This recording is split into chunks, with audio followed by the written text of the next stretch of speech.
Hoje a gente vai falar tanto com o concurseiro quanto com o concursado. Eu sou Jorge Fernandes, advogado, especialista em servidores públicos e militares, e hoje a gente vai conversar sobre regime jurídico único e agentes públicos. Falar um pouco sobre o conceito e classificação de agentes públicos, porque é importante tanto para você que vai fazer um concurso, quanto para você que está no cargo entender esse conceito e qual que é a relevância dele para a sua vida prática. Pessoal, primeira coisa, vamos falar sobre esse regime jurídico único, o que aconteceu, porque tem uma situação que é interessante você saber, até para fins de contexto. Bom, primeiro vamos entender o que é regime jurídico único e falar um pouco do contexto histórico. Isso é muito importante para você entender o que você está aprendendo e fixar melhor esse conteúdo. O regime jurídico único, ele é um conceito que veio lá com a promulgação da Constituição de 1988. Então, quando a Constituição veio, ela falou de um regime jurídico único para os servidores públicos. Regime jurídico único vem de uma legislação única. Essa é a lógica, ou seja, eu quero que o regime jurídico aplicado seja diferente de um regime jurídico aplicado para a iniciativa privada. Um regime jurídico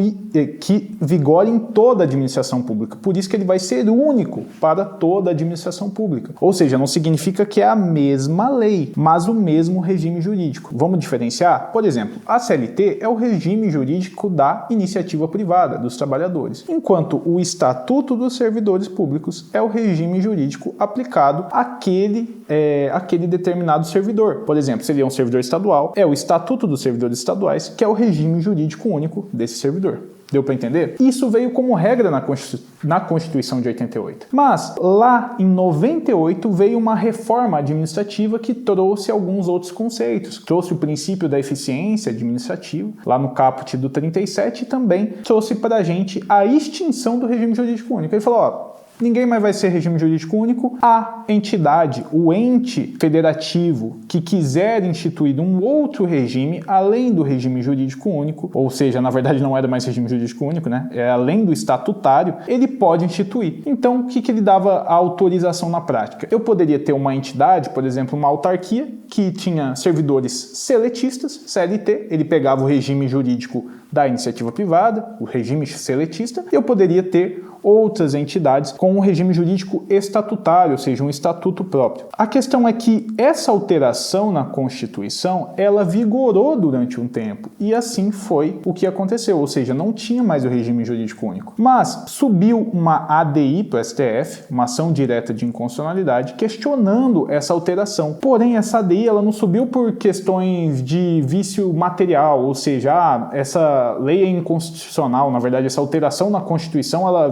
violaria algum conteúdo fundamental e não poderia ser aprovado. Não. O questionamento era um vício na forma, ou seja, eles falaram que a alteração da Constituição foi feita de maneira errada. Consequentemente, o STF reconheceu que o processo legislativo não foi respeitado dessa emenda à Constituição e ele deu em liminar a revogação, ou seja, ele revogou o regime jurídico plural, vamos dizer assim, e voltou ao regime jurídico único. Então não pode mais, voltamos para o regime jurídico único, que é isso que vai ser cobrado na sua prova, é isso que você tem que entender. O que está atuando, o que está vigorando atualmente, o que está em aplicação é o regime jurídico único. Então, por isso que um servidor público e estatutário tem um estatuto. Não é possível ter um servidor CLT no município e um servidor estatutário. Não, é só um estatuto que rege, é o regime jurídico único desses servidores, tá? Uma coisa que você não pode confundir é que o regime jurídico único, ele não impede que o estatuto conviva com outros tipos de regime jurídico. Por exemplo, como a gente teve esse intervalo de tempo, tiveram algumas entidades que têm CLT, têm servidores CLT, bem como existem outros regimes. Tem um regime especial, que é o de contratados temporários, né? Os servidores temporários têm um regime especial, não é o regime jurídico único estatutário, que é daqueles efetivos, tá? Então não faça essa confusão, não é porque o regime jurídico é único que ele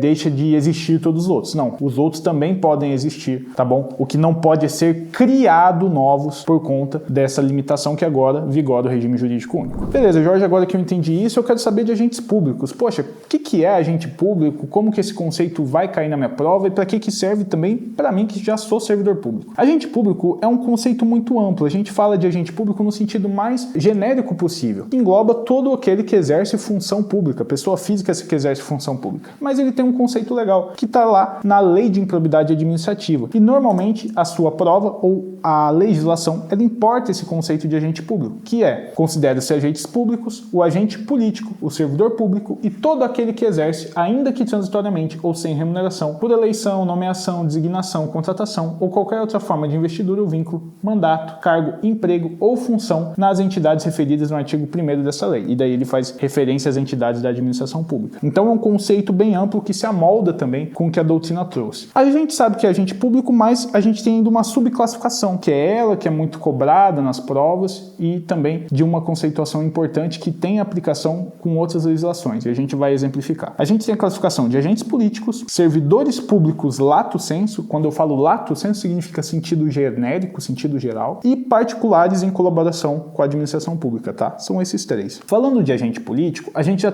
entra num dilema, tá? Parte da doutrina falava que agente político era todos aqueles cargos que encabeçavam poderes de estados, ou seja, tinham uma decisão, uma influência política muito grande. Essa corrente veio do Eli Lopes Meireles e ele incluía nesse conceito membros do Ministério Público e membros do Poder Judiciário, ou seja, juízes e promotores. Veio um conceito mais restritivo de agente político e falou, olha, agente político é só aquele que exerce mandato temporário, tá? E que encabeça as decisões políticas de uma nação. Então, ele tira, na prática, do conceito de agente político, promotor e judiciário. Meu Deus, Jorge, você está confundindo minha cabeça. Calma. O que você tem que saber é que a maioria da doutrina adota o conceito restritivo de agente político. Ou seja, juiz e promotor, membros do Poder Judiciário e do Ministério Público, não são agentes políticos. Consequentemente, eu só tenho como agente político deputado, presidente, governador, ministros, secretários que são designados para encabeçar uma decisão política. Quer ver como isso tem efeito prático? A gente tem uma súmula vinculante que trata de agente político. A súmula vinculante do nepotismo. A súmula vinculante 13 faz menção a agentes políticos. Se eu faço menção a agente político, eu tenho que entender que o conceito que a súmula vinculante 13 trata é justamente desses agentes, ou seja, aqueles eleitos e designados para exercer esse mandato, esse cargo temporário, tá? Nunca vai ser,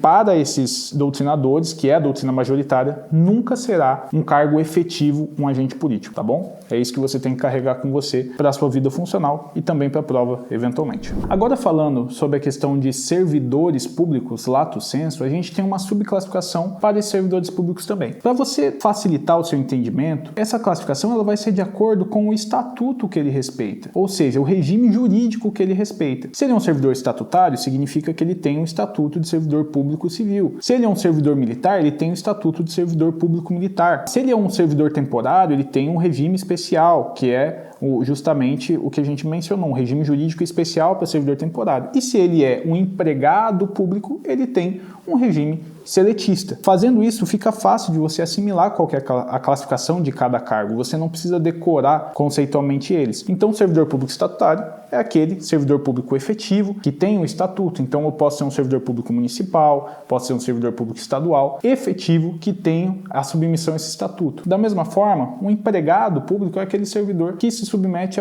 à CLT. Mas, da mesma forma, você não pode esquecer o seguinte: empregado público também faz concurso público. Empregado público também se submete à limitação do teto constitucional remuneratório, ou seja, a remuneração dele não pode passar do teto. E servidor público CLT, empregado público, ele também não pode ser demitido sem uma motivação. O STF entende que um servidor público, um empregado público, para ele ser demitido, ele precisa ter uma motivação no seu ato de demissão também. Apesar de não ter que passar por um processo, não ter a estabilidade de um servidor efetivo, ele precisa de uma justificativa para sair do serviço público também, como empregado público. E a nossa última classificação, dentro daquela classificação principal, são os particulares em colaboração com a administração pública. O que são esses particulares em colaboração? Esses particulares, eles exercem função pública transitória. Então, por exemplo, pode ser um mesário que exerce essa função pública, pode ser também um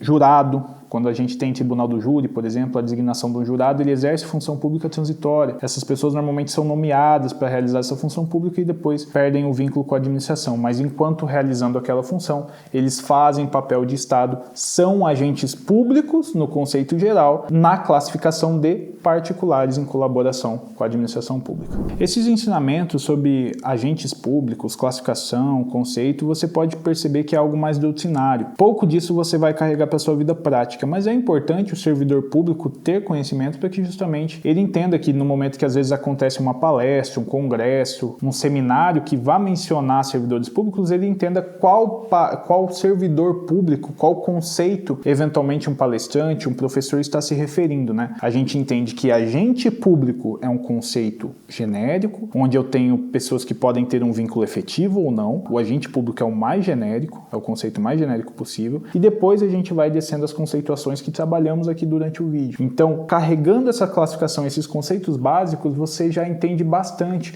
por exemplo, sobre política pública para servidor público, sobre a administração pública, você consegue assimilar esses conceitos e até mesmo trabalhar melhor um debate com o gestor quando você vai para uma negociação, conversar com o seu sindicato, levar essa informação para eles. E se você é um candidato para concurso público, sentiu falta de alguma coisa nessa aula, quer uma explicação por parte do escritório, a gente também está aqui para apoiar a didática e te ajudar a ingressar no serviço público e tomar conhecimento de todo o conteúdo que a gente produz aqui nesse canal. Pessoal, o vídeo de hoje era esse. Se você gostou do vídeo e quer mais conteúdo sobre conceitos, aulas às vezes de direito administrativo, inscreva-se no canal, deixe o seu like, deixe o seu comentário também mencionando se você gostou desse tipo de vídeo. Se quer acompanhar um pouco mais da figura do Jorge Fernandes, acompanhe nosso trabalho nas outras redes sociais.